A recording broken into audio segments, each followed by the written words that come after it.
वज़ीर पेट्रोलियम ने उसके ऊपर कुछ जवाब देने की कोशिश की, but unfortunately he was very unconvincing.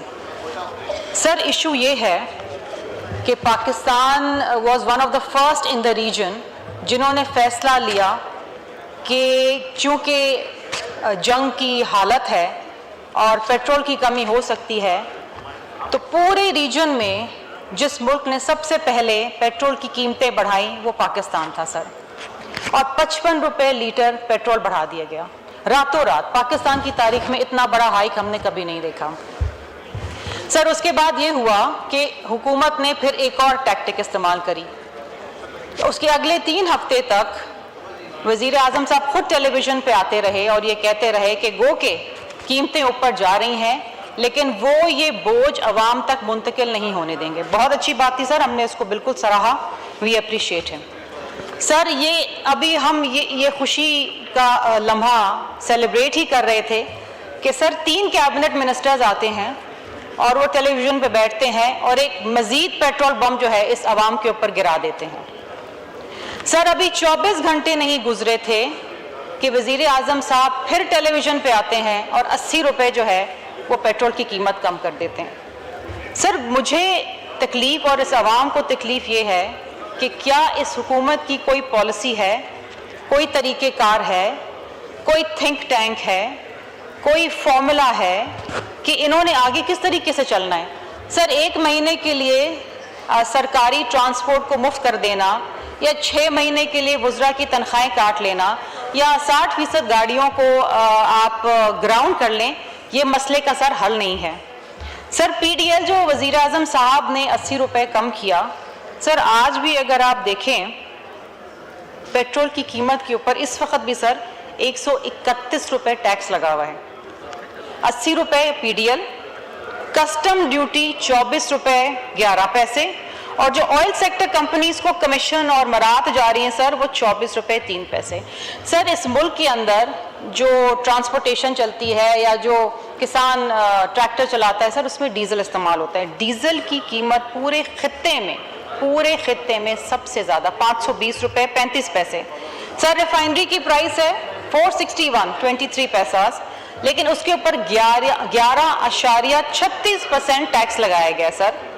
Custom duties 35 रुपये, क्लाइमेट लेवी जो आप सबसे ली जा रही है 2.5 रुपये सर वो, और फिर जो ऑयल सेक्टर कमीशन जो जा रहा है वो 20 रुपये 88 पैसे सर। मेरी बड़ी छोटी सी दरख्वास्त है, और मैं क्योंकि हम सियासतदान हैं, हम लोगों से भी मिलते हैं, बाहर भी जाते हैं, हमें बड़ी गालियाँ पड़ती हैं सर। हमें लोग पूछते हैं कि हमारा गुजर बसर किस तरीके से होगा। ये सिर्फ पेट्रोल की प्राइस नहीं है सर, आपके बावर्ची खाने का खर्चा बढ़ गया, आपके बच्चों की फ़ीस बढ़ गई, ट्रांसपोर्टेशन बढ़ गई सर, इन्फ्लेशन बढ़ जाएगा, इंटरेस्ट रेट ऊपर चला जाएगा सर। मेरी दरख्वास्त ये होगी कि ये हुकूमत बैठे, अगर ख़ुद ये फैसले नहीं कर पा रही तो कहीं से कोई कंसल्टेंसी ले ले, लेकिन एक लाएअमल तय करे, क्योंकि आज का मसला नहीं है, ये अगले 1 महीने का मसला नहीं है, अगले 2 महीने का मसला नहीं है सर। इसके दूर दराज जो असरात होंगे वो न जाने कहाँ तक पहुँचेंगे और किस किस को पहुँचेंगे। किसान बर्बाद हो जाएगा सर, आपको यूरिया नहीं मिलेगा, आपको DP नहीं मिलेगा सर। इसी तरीके से ट्यूबवेल्स कैसे चलेंगी, घर में बिजली का बिल आप कैसे देंगे, ये तमाम चीज़ें हैं सर। ये छोटे मोटे रिलीफ देना चंद दिनों के लिए, महीने के लिए, अगर दुकानदारों की दुकानें आप 8 बजे बंद कर देंगे, शादी हॉल बंद कर देंगे 8 बजे सर, ये these are not long term plans, these are ad hoc plans. ये नीच प्लान्स हैं जिसके ऊपर आप बार बार यू टर्न लेते हैं सर। इसके ऊपर बैठें, इसके ऊपर कोलैबर बनाएं और आवाम को रिलीफ दें सर। सिर्फ इस मुल्क में मोटरसाइकिल चलाने वालों को ही तकलीफ नहीं हो रही है, इस मुल्क में हमें भी तकलीफ हो रही है सर। हम अपनी गाड़ी में पेट्रोल डलवाते हुए कतराते हैं। छोटी गाड़ियां हैं सर, बड़ी गाड़ियां तो छोड़ देना, कितने फीसद लोग हैं जिनके पास बड़ी गाड़ियां हैं। छोटी गाड़ियों में आप ऑल्टो में पेट्रोल नहीं डलवा पाते सर। किस तरीके से इस मुल्क का ये सिस्टम सर चलेगा। इस वक्त सर अभी भी हुकूमत के पास गुंजाइश है कि ऑयल कंपनी सेक्टर से बात करें, उनके कमीशन कम कराए सर। ठीक है, गैर मामूली हालात के अंदर गैर मामूली फैसले लेने पड़ते हैं और हुकूमत को लेने पड़ेंगे। हमें अक्सर कहा जाता है जी ये टैक्स लगा दे, ये तो हमारी मजबूरी थी क्योंकि IMF को हमने जवाब देना और हम मकरूज हैं। ये जो कफ़ायत शारी की प्लान्स इस वक्त हुकूमत लेकर आ रही है और उसके ऊपर छोटा मोटा अमल कर ही रही, अच्छी बात है, इट इज़ अप्रिशिएबल। सर ये लॉन्ग टर्म होने चाहिए, बिलीव मी है सर, ये लॉन्ग टर्म होने चाहिए। ये मुल्क अफोर्ड ही नहीं कर सकता कि एक वजीर के पीछे 20 गाड़ियां चलें। ये मुल्क नहीं अफोर्ड कर सकता सर कि आप बिजनेस क्लास के अंदर ट्रैवल करें। सर ये मुल्क अफोर्ड ही नहीं कर सकता। आप कहते हैं कि अवाम जो है वो कमर कस ले, पेट पे पत्थर रख ले, लेकिन सब जब लोग हमारी तरफ देखते हैं तो सर उस पर फिर हमारे पास जवाब नहीं होता अवाम को देने के लिए।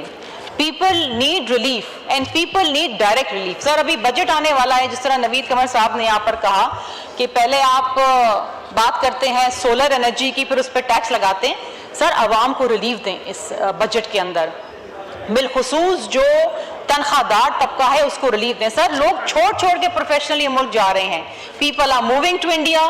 और मैं कंपैरिजन नहीं करना चाहती सर कि इंडिया में ऑयल की प्राइस क्या है या बांग्लादेश के अंदर क्या है, लेकिन सर इस वक्त खित्ते में सबसे ज़्यादा पेट्रोल की कीमतें पाकिस्तान के अंदर है और पाकिस्तान का शहरी अफोर्ड नहीं कर पाता। सर अब पाकिस्तान का शहरी इस वक्त मर गया है। मैं ये नहीं कहूँगी कि मर जाएगा, मर गया है सर, हम समेत।